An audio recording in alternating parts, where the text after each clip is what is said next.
తలకాయ మీద మెడకాయ ఉన్నోడు మాట్లాడే మాటనైనా నడువుమాడు హరీష్ రావు గారు. నీళ్లు లేని కాడ ఎట్ట కడుతున్న కింద, నీళ్లున్న కాడనేమో రాయలసీమ, పోతిరెడ్డిపాడు, ముచ్చుమర్రి, గాలేరు నగరి ఎత్తుకుపోతా ఉన్నారు. జూరాల పైన మీరు 10 సంవత్సరాలు పరిపాలించడం గొప్పగా మాట్లాడుతున్నావు కదా. 10 సంవత్సరాలు పరిపాలించడం జూరాల్లో ఉన్నది కరెక్టే 10 టీఎంసీ రిజర్వేర్ కెపాసిటీ. జూరాల పైన ఉన్నటువంటి మొత్తం ఆయకట్టు ఎంత?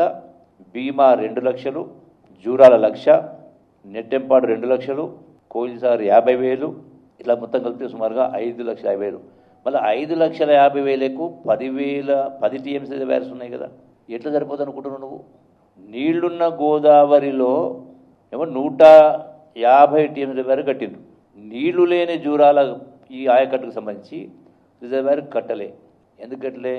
ఎటువంటి గుట్టలు గట్లు వ్యాలీస్ లేనటువంటి చదరం అంటే ప్లేన్ ల్యాండ్ పైన రింగ్ బండ్ పోసి ఒక మల్లన సాగరే 50 టీఎంసీ రిజర్వేర్ కట్టిండ్రు కదా.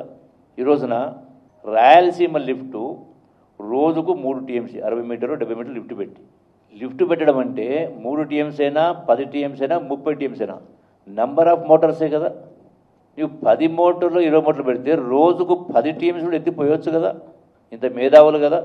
అక్కడ ఇదే ఎప్పుడైతే మీరు ఇంత రిజర్వాయర్స్ కన్స్ట్రక్ట్ చేసినప్పుడు మొత్తం పాలమూరు జిల్లాకు సంబంధించి జూరాల పైన రోజుకు 10 టీఎంసీ లిఫ్ట్ చేస్తే 250 టీఎంసీ లిఫ్ట్ చేయవచ్చు, మినిమం 250 టీఎంసీ.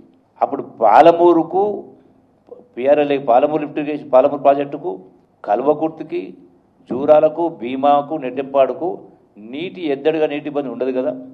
పైసలు లేక కాదు కదా.